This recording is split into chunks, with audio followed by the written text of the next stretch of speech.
Hey everyone, welcome back to the channel. If you're new here, make sure to hit subscribe so you never miss the new stories we share. Let's begin. The night clerk's voice cut through the stale lobby air like a blade. You have 30 minutes to get your things and get out. I stood there, my 7-year-old daughter Maya's hand gripping mine so tight I could feel her pulse racing against my palm. The fluorescent lights buzzed overhead, casting everything in that sickly yellow glow that makes even healthy people look half dead. Behind the counter, the clerk, a thin man with a patchy beard and eyes that held nothing resembling mercy, crossed his arms and waited. "Please," I whispered, hating how small my voice sounded. "It's midnight. I just need until morning. I'll have the rest of the money by then." "You said that yesterday, Miss Turner, and the day before." He shook his head slowly, almost theatrically, like he was performing for an invisible audience. "Management's been clear, no exceptions. My name is Rachel Turner. I'm 31 years old, and 6 months ago I had a life that made sense. A small apartment, a job at a dentist's office doing reception work, a future that, while not glamorous, felt stable enough to build on. Then the office closed, then came the eviction notice, then the spiral that lands so many single mothers in exactly the kind of desperate situation I found myself in that November night. "Mommy." Maya tugged at my sleeve. "Are we sleeping in the car again?" The clerk's expression flickered, just for a moment, at her words.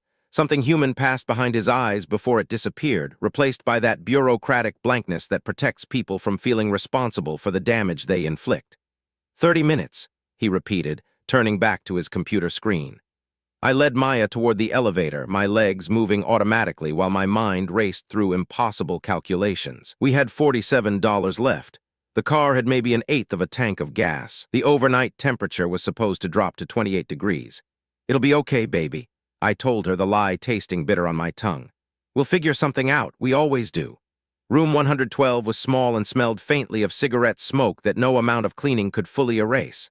I'd done my best to make it feel like home over the past 2 weeks. Maya's drawings taped to the mirror, her stuffed elephant positioned carefully on the pillow, our small collection of library books stacked on the nightstand. Now I packed everything into 2 worn duffel bags while Maya sat on the bed, watching me with those enormous brown eyes that saw far too much for a child her age. "Is the man mad at us?" she asked. "No, sweetheart, he's just doing his job. But we didn't do anything wrong." I paused, holding her favorite purple sweater against my chest. How do you explain adult failures to a child? How do you tell your daughter that sometimes being good and working hard and playing by the rules still isn't enough? That the world doesn't care about your intentions, only your utility? "Sometimes things are complicated," I finally said. "But that's not your worry, that's mine." The walk back through the lobby felt like a death march. Maya clutched her elephant, Mr. Trunk, with both arms. I carried our bags, my shoulders burning from the weight of everything we owned. The clerk didn't look up as we passed, but someone else did. She sat in the lobby's small seating area, a woman perhaps in her early 60s, dressed in the kind of understated elegance that whispers of real wealth rather than shouting it. Silver hair pulled back in a simple twist. Minimal jewelry. A leather bag at her feet that probably cost more than 3 months of the rent I couldn't afford. Her eyes met mine as I pushed through the lobby, and I saw something in them that made me look away quickly. Pity, concern, recognition of a situation she'd probably never personally known but clearly understood. I didn't want her sympathy. Sympathy doesn't pay for motel rooms. The automatic doors slid open, releasing us into the cold November night. The parking lot stretched before us, mostly empty, our ancient Honda Civic sitting beneath a flickering streetlight like a lone survivor of some automotive apocalypse. "Can we turn the heat on?" Meyer asked as I buckled her into the backseat. "Once we find a good spot to park, baby." I had a mental map of places where a woman and child could sleep in a car without being harassed.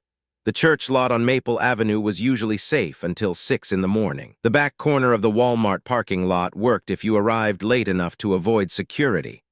The rest stop off the highway was risky, too many unpredictable people, but it had bathrooms. I was calculating routes when I heard footsteps crunching across the gravel behind me. "Excuse me." I turned, my hand instinctively moving to shield Maya. The elegant woman from the lobby stood a few feet away, her breath forming small clouds in the cold air. Up close, I could see kindness in her face, but also something harder underneath. This was a woman who had lived through things, who had learned to hide softness beneath strength. "I'm sorry to intrude," she said, her voice carrying the slight rasp of decades of confidence. "But I saw what happened in there. I heard what that clerk said to you." "It's fine," I said automatically. "We're handling it.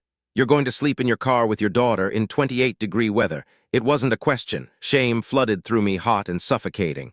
"We've done it before. We'll be fine."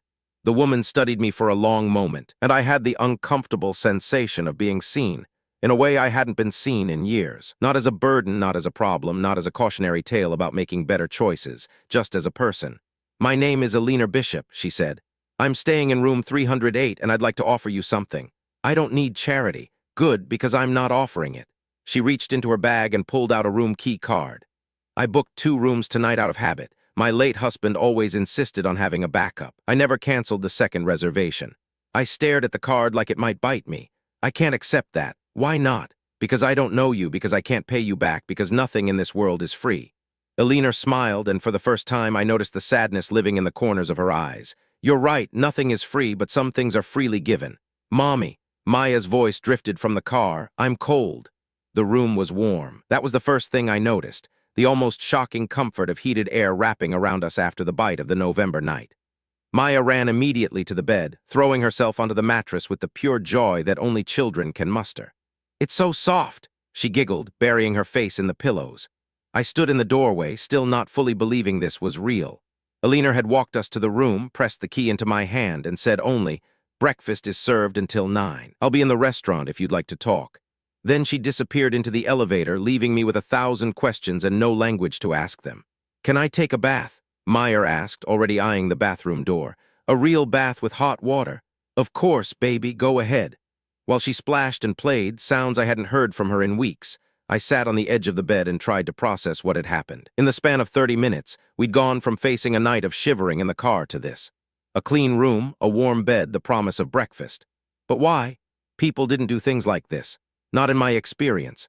Every act of apparent generosity I'd encountered came with strings attached, expectations of gratitude that bordered on servitude, romantic intentions disguised as kindness, the subtle assertion of power that came with being someone's savior. I'd learned to refuse help because help almost always cost more than it was worth. So why had I said yes to Alina Bishop? Maybe it was Maya's voice asking about the cold. Maybe it was the look in Alina's eyes, that strange mixture of strength and sorrow. Maybe I was just too exhausted to keep fighting.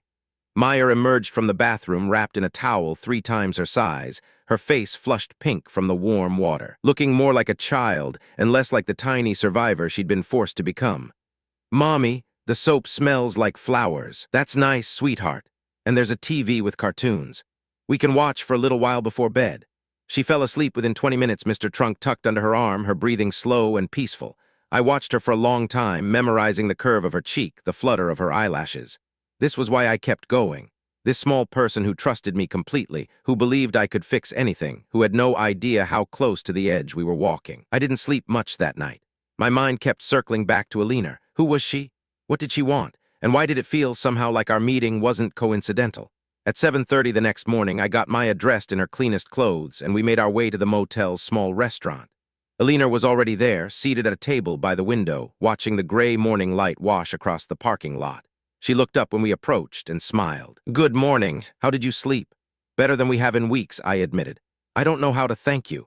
"Sit down," she said. "Order whatever you'd like, and then if you're willing, I'd like to tell you a story." Alina waited until our food arrived, pancakes for Maya, eggs, and toast for me before she began speaking. Her voice was measured, careful, like someone handling something fragile. 40 years ago," she said, "I was exactly where you are now, single mother, no money, no support, no idea how I was going to survive the next day, let alone the next year." I set down my fork, suddenly not hungry. "My daughter was 4 when her father left. He took everything, the savings, the car, even most of our furniture, said he deserved a fresh start." Alina's laugh held no humor. "I was working 2 jobs, barely keeping a roof over our heads, and then I got sick. Just a virus, nothing serious. But it meant 3 days I couldn't work. Those 3 days cost me my apartment." Maya was absorbed in her pancakes, not following the conversation. But I hung on every word, seeing my own story reflected in Alina's face. "We ended up at a women's shelter for 2 weeks. Then a friend of a friend let us sleep in her basement. Then a series of motel rooms just like this one, counting every penny, praying the money would last just a little longer." "What happened?" I asked quietly. "Someone helped me, a complete stranger. An older woman who saw me struggling at a bus stop, gave me her card and offered me a job at her company. Entry level, nothing fancy. But it was steady work with benefits, and it was enough." Alina's eyes glistened, but no tears fell. She had clearly told this story many times, had learned to hold the emotion at a distance. "That woman's name was Grace Palmer. She died 15 years ago, and I've spent every year since trying to repay the debt I owe her by helping other women who are where I was, where you are now. But you don't know me, I said. You don't know anything about my situation, my mistakes, I know enough. Alina leaned forward, her gaze intense. I know you're not sleeping in your car because you're lazy or irresponsible. I know you're fighting every day to give your daughter a life. And I know that sometimes the only thing standing between survival and destruction is one person choosing to see you, to really see you. I felt tears threatening and blinked them back furiously. Crying in front of strangers was not something I allowed myself. I own a property management company, Alina continued. 14 apartment buildings, various commercial properties, and I run a foundation that helps single mothers get back on their feet, housing assistance, job training, childcare support, whatever it takes. That's very generous of you, I managed. It's not generosity, it's obligation. Grace gave me a chance when no one else would. I'm supposed to pass that along. She paused, studying me, but I don't help everyone. I help people who are ready to do the work, who want to build something, not just receive something. How do you know which is which? I don't always. I've made mistakes, trusted the wrong people, been taken advantage of. Her expression hardened briefly, but I've also seen women transform their entire lives, become homeowners, business owners, people who turn around and help others. And you think I'm one of those people? Alina smiled. I think you have the eyes of a fighter. Now the question is whether you're willing to let someone fight alongside you. That was 3 years ago. I'm sitting in my apartment now, a 2-bedroom unit in one of Alina's buildings, rent subsidized until I finished the job training program she put me through. Maya's drawings still cover the walls, but now they hang in frames. Proper frames that I bought with money I earned at the property management job where I started as an assistant and now work as a coordinator. Alina became more than a benefactor. She became a mentor, a friend, a stand-in for the family I'd lost touch with years before. She taught me about budgeting, about building credit, about the practical machinery of escaping poverty that no one ever explains to the people trapped in it. But more than that, she taught me about worthiness, about deserving help, about the difference between charity and investment. The world will tell you that accepting help makes you weak, she told me once over coffee in her office. That's a lie designed to keep desperate people isolated and easier to control. Strength isn't refusing help. Strength is accepting it gracefully and using it wisely. I think about that night often, the midnight eviction, the cold parking lot, the woman who could have looked away but chose to see. Last month, I met a young woman at the grocery store. She was counting coins, trying to figure out if she could afford diapers and formula. Her hands were shaking. Her baby was crying, and I saw in her face the same exhaustion, the same shame, the same fierce determination I used to see in my own mirror. I paid for her groceries, gave her my phone number, told her about Alina's foundation. "Why are you doing this?" she asked, tears streaming down her face. "Because someone did it for me," I said, "and now it's my turn." Maya is 10 now. She remembers that night, remembers the cold car and the warm room and the elegant lady who appeared like magic. Sometimes she asks me to tell her the story again, like it's a fairy tale. In a way, I suppose it is. The kind of fairy tale where the magic isn't supernatural, it's human. The profound, inexplicable magic of a stranger choosing kindness when cruelty would have been easier, when indifference would have been understandable, when walking away would have cost nothing. Alina taught me that every one of us carries the power to be that magic for someone else, that every day presents moments when we can choose to see the invisible people, the ones society pretends don't exist because acknowledging them would require acknowledging our own potential fragility. Tonight, I'll make dinner for Maya, help her with homework, tuck her into a bed that's hers, in a room that's hers, in a life that finally feels stable. And tomorrow, I'll go to work, answer phones, file papers, and keep my eyes open for whoever walks through that door carrying the weight of impossible circumstances. Because that's how we repay debts we can never truly settle. Not by giving back to the person who helped us, but by giving forward to the next person waiting to be seen. Thanks for watching. Subscribe and visit the channel for more real-life stories.